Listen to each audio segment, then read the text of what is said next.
MudRunner, and it's a truck simulation game where you drive Soviet-era vehicles across the Russian wilderness. And it sounds pretty plain, but you've got. I wasn't gonna say anything. It's a very physics-heavy sim. It's sort of like Euro Truck Simulator meets Beam.ng. I don't know if you're familiar with that game. But we've got physics models for just about everything you can see in the game, from the vegetation up until, like, we've got soft tire physics, like realistic suspension, even like the vegetation, like even the trees and the branches, they've all got their own physics model. The game's called Spintires MudRunner, and one of the main focuses on the game is, in fact, the mud. And as you see, when we drive across with our truck, you can see the mud splitting up, and even getting caught in the ribs of the tires and things like that, which will eventually keep affecting the way you drive and things like that. It must be so hard to code. As a coder. The team's it's a custom-built engine. Actually, the team worked on it themselves. It's not running on Unreal or anything like that. It's their own house engine, and they built it from the ground up. I think it was a Kickstarter at first, and then started as a Kickstarter. So the original game was actually called Spintires. Yeah, Spintires. So this is sort of the follow-up from that with upgraded engine and a lot more in-depth stuff.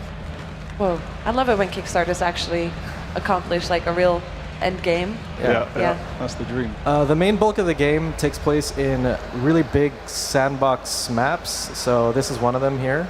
There's actually a total of six maps, all with their own themes. This one's the bog, so you got a lot of swampy, like a lot of shallow water and things like that.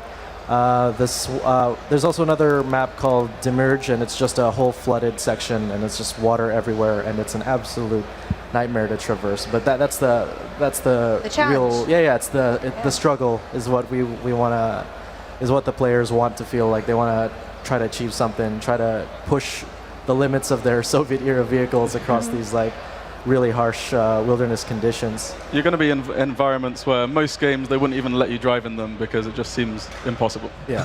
So I noticed that some of the trucks are locked. How does actually one open more trucks? Okay, so there are two ways to unlock stuff. The first way is, of course, to just visit the trucks and go find them out in the world. Sometimes they're like trapped in a river or something like that, and you have to use winches and cranes and things to pull them out. And you can also go to another way to unlock stuff is to visit the log stations. Like there's one up here, which is really, really far away. And you deliver the logs over to the lumber mill. And of course, logs, they move about, and they're like really tough to traverse, especially if you're like driving around a really tight, narrow, muddy path. It's like really difficult to send it through. So it's up to players to think of their own route. Like they can go through off-road if they want, or they can try traveling the road as well. You can change what's on your truck. I'll just drive over to I'll drive over back to the garage. You can change the add-ons and the trailers and things like that to like get like a loadout that's a loadout. You get like equipment selection that's like useful for your current situation. So like in this map, it seems like the log station's really, really far away. So you might need fuel. But there is a fuel station, so if I wanted to go around the long way to take like a safe route, I might need to drop off at the fuel station, or I can just go off-road and carry like a fuel cistern at the back of my truck here, and then just get the fuel from there. That makes you heavier. Yeah, things like in the mud. that. The entire game is the entire sandbox maps. They're all playable in 4-player co-op, which is really in case you wanted to do more complicated deliveries, or you wanted to reach like mountains far away, it'd be better to travel as a group. One of the new additions to this, because this is the next iteration of Spintires, one of the new additions to the game is the challenge mode, where we give you like a specific vehicle in a specific part of the map, and then we just expect you to handle this specific objective. You can make it more difficult with a bunch of challenge. There are some challenges that make the journey more difficult. Like you can only play at nighttime. You can't use the winches. You should never let go of the accelerator. Things like that. in this particular challenge mode, we've got 3 trucks like lined up in a row here. This could also you can't play this specific scenario in co-op because the challenge modes are only single player. But for this situation, you can emulate it in co-op and it'll still be just as effective. What I'm going to do here is I'm going to attach a winch to the back truck behind me. Ideally, you do this with a friend, so you'd have 2 other friends with you. The idea is you bring the 2 trucks along like a longer journey, and then when you need to go off-road and reach a certain point, like say the top of a mountain, something like that, you can take the little Jeep and your third friend can like unload himself and then get to the objective if you want. The winch is traditionally, of course, designed to pull like this. It's a bit heavy, so it's struggling. But if you're by yourself, if you're playing by yourself and you winch yourself to an empty vehicle, you can switch it to drive mode, which just changes the winch button to accelerate. So it means you can do some of the basic, I think, cooperative moves. Like they're not specifically moves, but you know, play around with multiple trucks at once, even if you're just a single player. If we wanted to talk about some, oh sorry, what Are we going to cross the river with 3? Yeah, we're going to try to cross the river with this very blunt-faced truck, which is probably a bad idea. So, but we're going to do it anyway. The water is not really animated; it's still physics simulated, and it's quite like we're pretty proud of our extremely realistic water. He's taking damage. Yeah, he is, but I think he'll be okay. The front of the truck is going to struggle at this point, so I'm going to get the truck at the back to try to accelerate a little bit more and push me across. Everybody remain calm. You'll notice as well that Hold on to your butts. Clinch, clinch, clinch. You'll notice as well, driving through the water actually cleans your tires of the mud that you might have accumulated. So this is a pretty extreme way to clean your vehicle. So I wouldn't advise going through this kind of water. But if you come across, say, a small stream and you've been having difficulties with it all clogging up your tires, then it can be a pretty good way of dealing with it. Can the the water other physics, vehicles, though. Can the other vehicles get, damaged if in fact they're staying too long in the water? Oh yeah. For sure. So you kind of have to keep moving along. You can't just like idle there. Yeah, and you definitely, if you ever find yourself idling, you should be definitely holding down on that accelerator, because if you get your engines flooded, you're not gonna have a nice time. Yeah, you need to make sure the water line doesn't go above the exhaust, just like real life. Okay, so you guys are making it as realistic as possible to like any vehicle. I mean, even the fuel at the back of this truck is simulated, as you can see it, and just hopping over there. It's the amount of detail that the team worked on is pretty amazing. I'm gonna switch over to another challenge just to put things just to conclude.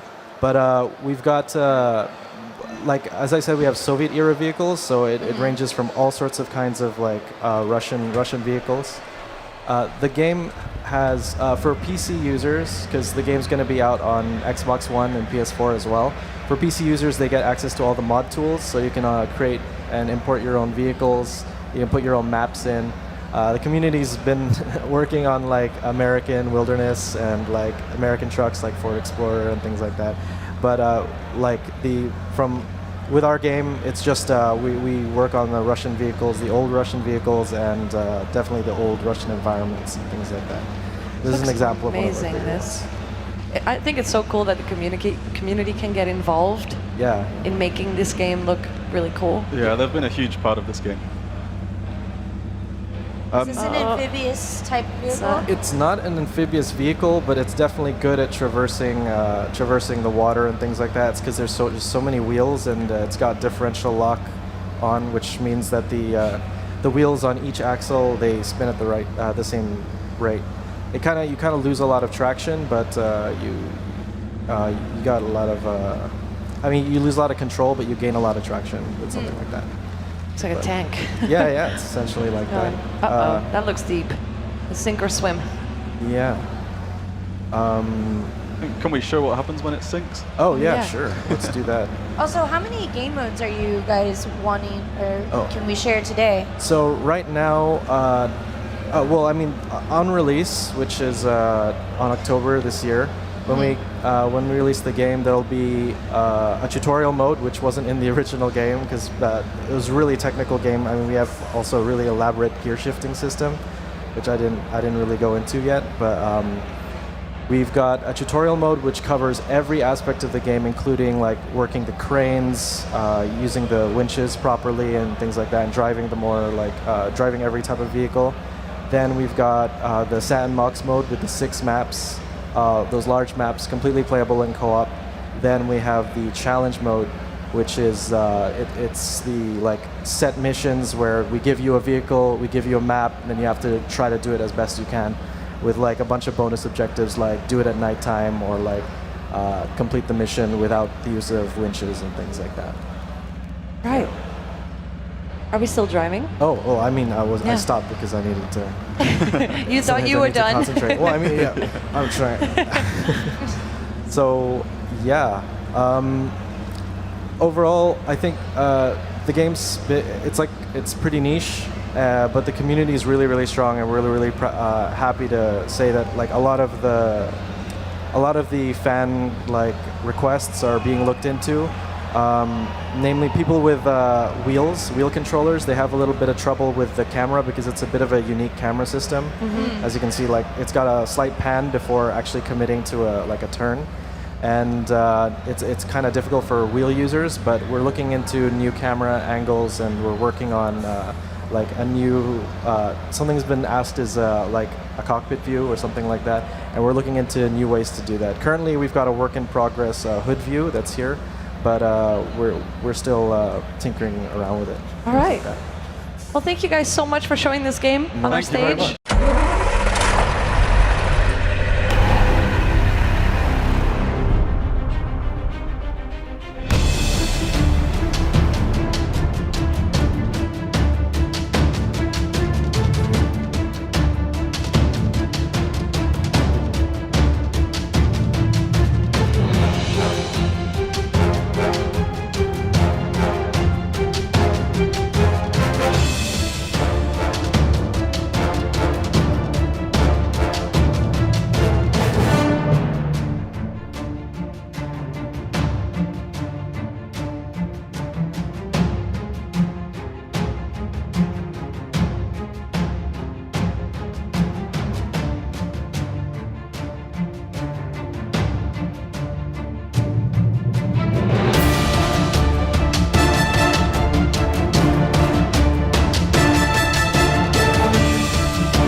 I'm often asked why I left my home, why I took up one of the most dangerous jobs in the world.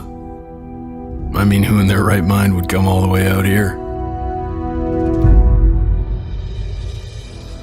Around here, you're tested, constantly fighting the impossible, and every inch you climb feels like a mile. But you gotta push on, persevere, pull out all the stops, bring everything you got.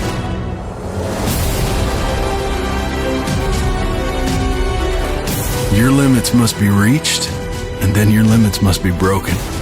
Because out here, even when you triumph, and even when you survive, as Grandma always said, "Biedanyu krokdanyu prihoydet odna." Trouble never comes alone. I'm often asked why I left my home, and I tell them I didn't leave. I came back.